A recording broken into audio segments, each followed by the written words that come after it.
We have to start this show in Spain, where Real Madrid are champions of La Liga for a 34th time. This after they defeat Villareal 2-1. We're joined by Julien Laurens and Gab Marcotti. Jules, I'll start with you. Real Madrid, at the beginning of the restart, we said it was very likely they would have to win every single game to overtake Barcelona. They've done it, and they've done it so easily, they've clinched the league with a match still to be played. You're right, 10 wins out of 10, and they were 2 points behind Barcelona when we restarted La Liga, 6 weeks ago or something, and then they were just unstoppable. They maybe not always the most pleasant to watch attacking-wise, but so efficient in both boxes, so solid defensively. This is the best Real Madrid defense for the last 30 years, and that was always the plan from Zidane. That was his priority to win La Liga this season. He promised it, he delivered it, and he did it in a very different way than the other titles that he won before at that club. This one was built on being very strong defensively, being very well organized, playing as a team, and then relying on Karim Benzema to score the goals. Benzema has been fantastic all season, and the defense has been fantastic all season. Thibaut Courtois in goal, Varane and Sergio Ramos at the back, the two fullbacks as well. They've been pretty special, I think, and Zidane won his 11th title for Real Madrid. 11th title in 209 games. That's one title every 19 games. It's pretty incredible. Gab, I don't believe Real Madrid have trailed since the restart. How impressed have you been with their performances? The performances have been very good, and I think even when people will flag up certain games where they got the rub of the green with the VAR and whatnot. But I agree with Jules. You have to look beyond that.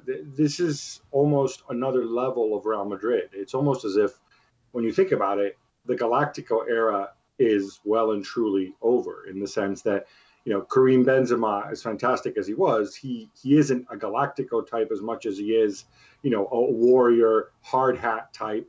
You go through the team. Eden Hazard out for most of the season. Gareth Bale, once again, missing in action other than his shenanigans on the bench. Except for Toni Kroos, Madrids as well, off the bench a lot of the time. We saw a lot of rotation. We saw a lot of grit. We saw a lot of efficiency. We saw, I think, a side of Zidane, who previously was seen as just kind of like a man manager, a guy who didn't necessarily get too involved so as not to screw things up and just let the players play. We saw a guy who was actually very actively coaching. And when the injured guys came back, he worked them back in. And I think, in some ways, this might be the most satisfying of the titles that Zidane has won. Jules, so much has been made in recent days of officials, VAR helping out Real Madrid. Even with your Barcelona ways, will you discredit that argument here? I just think they were the best team all season, really, since they lost against Mallorca in October. I think they've been on another level, really, in terms of, as we said, the results, of course, the way they were playing. Pretty much everything they did was almost perfect. And even with the pandemic and that break, they came back flying, as we said, with those 10 wins. They were so well prepared, far better prepared than Barcelona, for example, both fitness-wise and tactically as well. And I think Zidane deserves a lot of credit.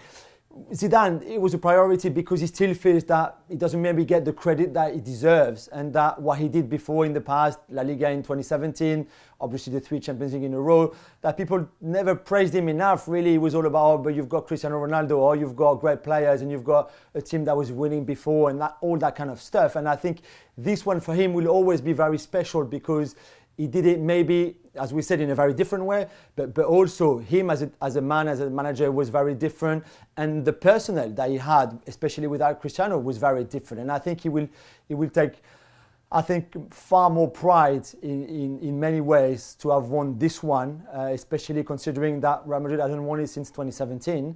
That it will always, I think, have a very special taste for him, this one.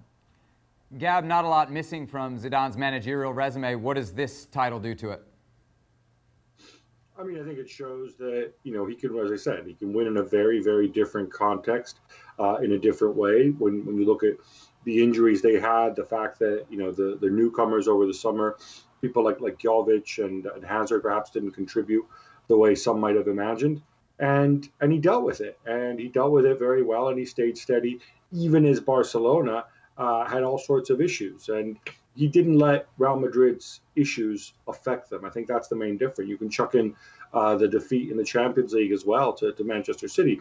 In the past, that would have had a knock-on effect, or it might have had a knock-on effect. They didn't lose very often, obviously, in the Champions League.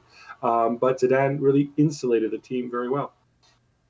Jules, individually, plenty of players to point out, but how about Thibaut Courtois? There was a time when it seemed like Real Madrid fans were really against this guy. He's been arguably their best player over the last couple weeks. Yeah, I mean, he has still behind Karim Benzema, please, Sebi. But no, more seriously, he's been fantastic. First goalkeeper as well to win La Liga with the two Madrid sides, Atletico and Real Madrid. He would win the Zamora Award and the best goalkeeper in the season without any problems at all. And I think it looks like he's back now to his best level, which maybe we hadn't seen for the last 2 or 3 years really, and especially last season where he really struggled. But as we said, this time everything very much was built on being very efficient defensively, and to have Ramos and Varane at that kind of level in front of you is a big help. To have Casemiro in the kind of form that he showed since October is a big help as well. But still, he had 1-2 shots per game to deal with, and he usually did that very well. So another reason why they've been so good since the restart and those 10 wins in a row is also because Courtois had been playing at an amazing level. Jules, you want to talk about Benzema? Okay, what about this penalty kick that Real Madrid attempted? I mean, look, you could say that the title may have felt at that point like it was already won, but Gab, just a strange scene there to see Sergio Ramos try the pass and then Madrid not be able, at least in that attempt, to pull it off. Did you have any problem with it? I mean, I don't know why people do this because it so rarely goes well. It's obviously it's a loophole in the rules. It's actually difficult to pull off properly. We saw, the famous case with Pires and Henry in the Premier League yonks ago. Is it disrespectful? I think it comes down to how the players on the pitch see it. I don't have an issue with it. But that said, if I was a Villareal player, I would have said, just stick the freaking penalty away, Sergio. And, you don't need to go and make it about you again. You've made 22 in a row. Just go and make it 23 and let's move on. Jules, any issue with what Benzema did? And Ramos as well? No, I mean, I agree with Gab. I was there actually when Pires and Henry messed it up against Man City in 2004 at Highbury. And they felt really embarrassed and they could not take it again. So it's a bit of a different one. But listen, they wanted to have a bit of fun. I think that's what it was. They probably tried it at training before. And as Gab said, you try at training and it's all great and you do it. But not everybody can do it like Cruyff and Ajax did all those years ago. And certainly not Henry and Pires, and certainly not Sergio Ramos and Benzema. It happened. Then Benzema scored the second one. And the whole game is over. But yeah, it's not, I mean, when you don't do it perfectly well, it's not looking great. Thanks for watching ESPN on YouTube. For more sports highlights and analysis, be sure to download the ESPN app, and for live streaming and premium content, subscribe to ESPN Plus.